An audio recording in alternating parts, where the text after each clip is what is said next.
ini saya buat guna memenuhi tugas ujian akhir semester mata kuliah bahasa Indonesia. Hari ini kita akan membahas tentang diksi kata. Next, apa itu diksi? Jadi, diksi adalah pilihan kata yang tepat dan sesuai untuk menyampaikan gagasan atau ide. Diksi juga dapat diartikan sebagai gaya bahasa atau ungkapan-ungkapan yang digunakan oleh pengarang atau penulis untuk mengungkapkan makna tertentu dari suatu karya sastra. Nah, mengapa sih diksi atau pemilihan kata itu penting dalam pembuatan karya sastra? Nah, jawabannya akan dijawab di fungsi diksi. Next. Nah, ini adalah beberapa fungsi diksi yang saya cantumkan. Yang pertama itu ada membentuk wujud ungkapan gagasan yang tepat. Jadi, saat kita memiliki gagasan dan kita harus memilih pilihan kata yang dimana supaya pilihan kata yang kita pilih itu mengungkapkan gagasan yang kita ingin sampaikan secara tepat dan sesuai. Kemudian ada menghindari dan mencegah perbedaan persepsi dan interpretasi. Jadi dalam kata itu ada kata yang maknanya ganda atau memiliki makna ambiguitas. Dan pemilihan kata yang tepat itu dapat menghindari dan mencegah perbedaan persepsi dan interpretasi setiap orang yang membaca suatu karya sastra. Selanjutnya itu ada mengefektifkan target pencapaian komunikasi. Contohnya itu ketika kita ingin mentargetkan pembaca itu anak-anak. Di situ kita pasti menggunakan pemilihan kata yang simpleks dan mudah dipahami oleh anak-anak. Selanjutnya itu ada mencegah terjadinya kesalahpahaman. Ya seperti yang tadi saya bilang, kalau misalkan kata itu memiliki makna yang banyak, ada kata dengan makna tunggal, ada yang bermakna ganda dan ambiguitas. Dengan adanya pemilihan kata yang tepat itu akan mencegah terjadinya kesalahpahaman. Misalnya saat menulis karya sastra resmi seperti surat, undangan, pidato dan sebagainya. Oke, selanjutnya dalam memilih kata atau memilih diksi ada syarat-syarat yang harus dilakukan. Yang pertama itu adalah mampu memahami dan membedakan makna kata. Orang yang memilih diksi, saat kita ingin memilih diksi, kita harus mampu membedakan dan memahami makna kata. Seperti yang tadi ada makna ada kata yang bermakna tunggal, bermakna ganda, dan ambiguitas. Kemudian yang kedua itu adalah mampu membedakan kata dengan ejaan yang lain. Karena dalam kata di bahasa Indonesia terdapat beberapa kata yang memiliki ejaan yang sama tetapi beda maknanya. Contohnya seperti kata bank. Kata bank menggunakan B, A, N, G yang artinya seperti kata laki-laki, dan kata bank yang menggunakan B, A, N, K yang artinya suatu perusahaan tempat penyimpanan uang, bank. Ya. Oke, selanjutnya itu adalah mampu memastikan ketepatan, kebenaran serta kecocokan makna kata dengan konteks penggunaan. Jadi pemilihan di situ juga harus sesuai dan tepat dengan konteks pembahasan dan penggunaan katanya. Next, berikut adalah pengertian dari makna kata. Apa sih makna kata itu? Jadi makna kata adalah arti yang terkandung dalam sebuah kata, baik dalam bentuk kalimat maupun paragraf. Makna kata merupakan landasan pemahaman bahasa yang tidak hanya terbatas pada arti kata-kata saja. Berikut ada beberapa makna kata. Yang pertama ada makna denotatif dan konotatif. Makna denotatif adalah kata yang bermakna lugas atau makna yang sebenarnya. Makna denotatif terdiri dari satu alternatif yang artinya pasti, sama menyangkut informasi faktual objektif. Contohnya itu seperti kamar kecil. Kamar kecil yang artinya itu kamar yang ukurannya kecil. Sementara kalau konotatif adalah makna kiasan atau makna ungkapan idiomatis yang memerlukan beberapa penafsiran atau disebut juga makna yang tidak sebenarnya. Dan makna konotatif ini bisa melibatkan perasaan atau emosi seseorang.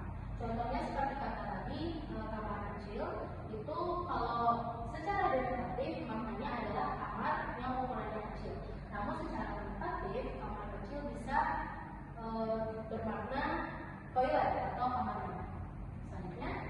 Selanjutnya itu adalah makna umum dan khusus. Kata umum adalah kata yang memiliki makna luas dan dapat merujuk pada berbagai hal dalam suatu perbuatan tertentu.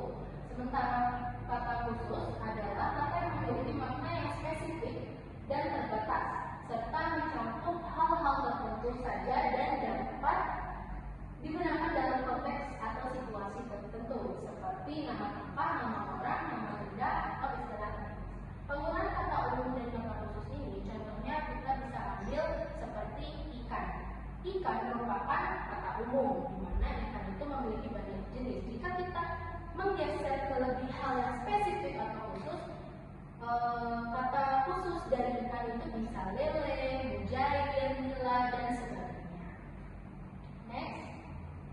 Selanjutnya itu adalah makna ilmiah dan populer atau kata ilmiah dan kata ilmiah adalah kata yang digunakan dalam konteks ilmiah atau akademik untuk menyatakan konsep ide atau objek secara jelas dan tepat dan spesifik dan memiliki arti dan makna yang telah ditetapkan secara khusus dalam ranah ilmiah. Sementara kata populer merupakan kata-kata yang sering digunakan dalam percakapan sehari-hari dan dikenal oleh banyak orang, lebih mudah dipahami dan dapat digunakan dalam berbagai konteks. Nah, biasanya kata ilmiah ini lebih sering digunakan dalam karya sastra resmi seperti berbasis pendidikan dan lainnya. Sementara kata populer ini biasanya digunakan dalam karangan fiksi seperti cerpen dan cerita-cerita novel. Next, selanjutnya itu adalah makna kata sinonim, yang artinya itu adalah persamaan kata, yaitu mempunyai makna yang sama atau hampir sama dengan kata lain. Contohnya seperti mati, itu maknanya hampir sama dengan meninggal. Kemudian kita, itu maknanya juga hampir sama dengan pandai. Next, selanjutnya itu adalah kata serapan. Apa sih kata serapan itu? Jadi kata serapan adalah suatu kata yang diserap dari bahasa lain, hanya saja tetap berdasarkan kaidah bahasa penerima atau kata yang diadopsi dari bahasa asing yang sesuai dari ejaan yang disempurnakan atau EYD. Next. Nah, berikut saya ada mencantumkan beberapa contoh kata serapan. Yang pertama itu ada kata serapan dari bahasa Jawa. Itu contohnya ada gosong, yang artinya gosong. Kemudian ada melek, yang bisa diartikan juga kayak melihat. Kemudian ada kata serapan dari bahasa Sanskerta, itu ada giri yang artinya dua, kemudian ada citra yang artinya gambar. Kemudian ada kata serapan dari bahasa Inggris yaitu solemn yang artinya seperti tenang, diambil dari kata calm, C-A-L-M dari bahasa Inggris. Kemudian ada kata kamera yang juga diambil dari bahasa Inggris yaitu kamera dengan C dan diserap oleh bahasa Indonesia dan digantikan dengan huruf K jadi kamera. Selanjutnya itu ada kata serapan dari bahasa Arab. Di sini contohnya ada rezeki dan kabar.